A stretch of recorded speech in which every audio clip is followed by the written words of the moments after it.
Tonight, Somalia stands at a moment that many believed would never come.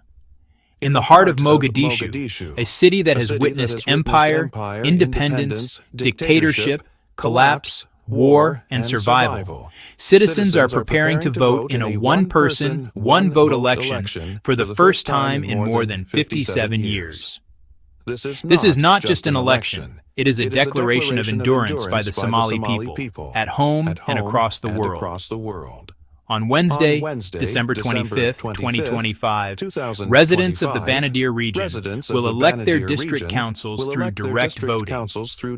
Speaking ahead of the vote, Hassan Sheikh Mohamud, president of the federal government of Somalia, described the election as historic and symbolic of Somalia's restored statehood. He stated clearly that tomorrow Mogadishu will demonstrate its democratic power to its people, to Africa, and to the world. To understand the weight of this moment, one must understand what Somalia has endured over the last 3 decades. Somalia gained independence in 1960 and, in its early years, practiced multi-party democracy. Mogadishu was once a functioning political capital where Somalis voted freely and institutions mattered. That journey was interrupted in 1969 by a military coup, ending civilian rule and dissolving democratic institutions. What followed were decades of centralized authoritarian governance, political repression, and the silencing of public participation. In 1991, the Somali state collapsed entirely. The fall of the central government triggered a devastating civil war that destroyed institutions, displaced millions, and fractured the nation. For more than 30 years, Somalia faced challenges that few countries survive intact. There was no functioning national army, no unified police force, no courts capable of delivering justice nationwide. Warlordism replaced governance. Clan militias controlled neighborhoods. Infrastructure was reduced to rubble. Mogadishu itself became one of the most dangerous cities in the world. Terrorism added another layer of suffering. Repeated attacks targeted civilians, journalists, elders, markets, hotels, and government buildings. Fear became a daily reality. At the same time, droughts, floods, famine, and climate shocks pushed communities into hunger and displacement. Millions became internally displaced persons, while millions more fled abroad, creating one of the largest and most influential African diasporas in the world. Despite all of this, Somalia did not disappear. Local communities adapted.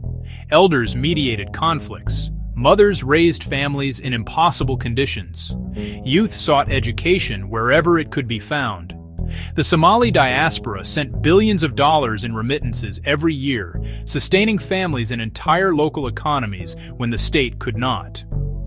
Somali doctors, engineers, entrepreneurs, drivers, and students carried the idea of Somalia with them across Africa, the Middle East, Europe, and North America.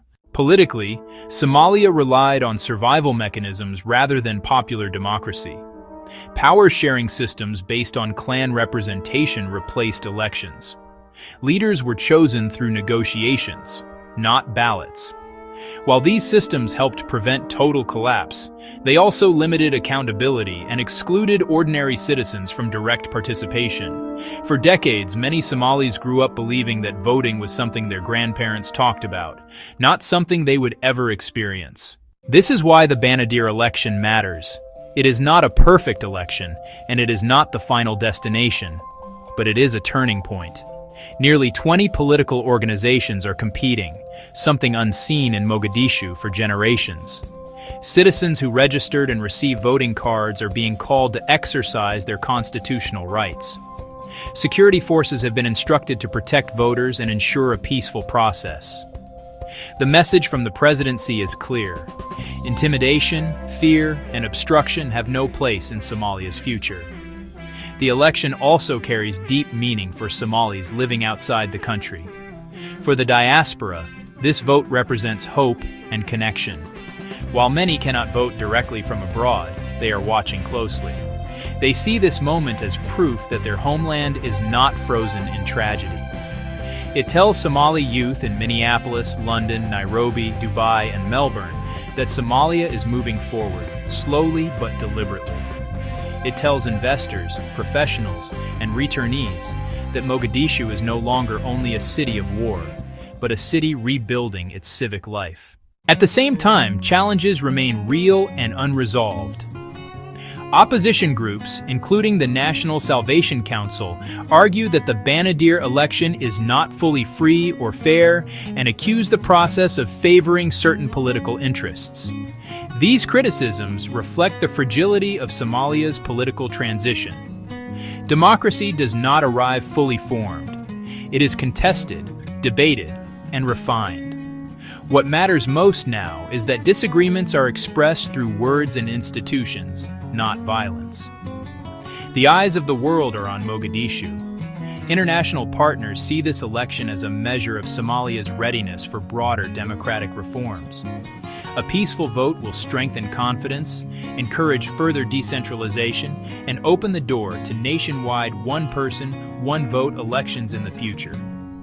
Failure, on the other hand, would deepen skepticism and delay progress. For ordinary Somalis, this election is personal. It is about dignity. It is about being counted as a citizen, not just a clan member. It is about choosing representation through a ballot rather than through conflict. It is about telling the next generation that Somalia's story is not only about collapse, but also about recovery.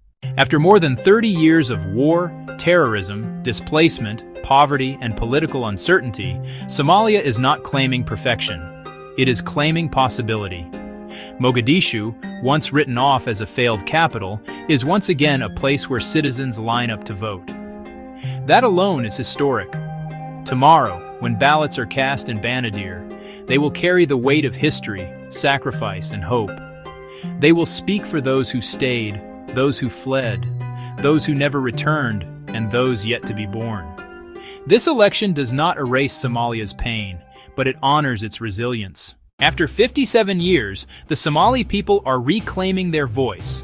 This is Somalia rising, this is Mogadishu choosing, and this is history in motion. This moment is bigger than an election. It is bigger than politics. It is bigger than Mogadishu. It is the sound of a nation that refused to die. A people who endured war, terror, hunger, exile, and silence, and still chose hope. Somalia's story was written in pain, but its future is being written by courage. To every Somali at home, and every Somali across the world, this vote belongs to you. This moment belongs to you. This future belongs to you. Democracy is not given, it is claimed. And today, Somalia is claiming it. East African mindset. We tell our stories with truth. We honor resilience. We amplify African voices. Because Africa is not broken. Africa is rising. And history is watching.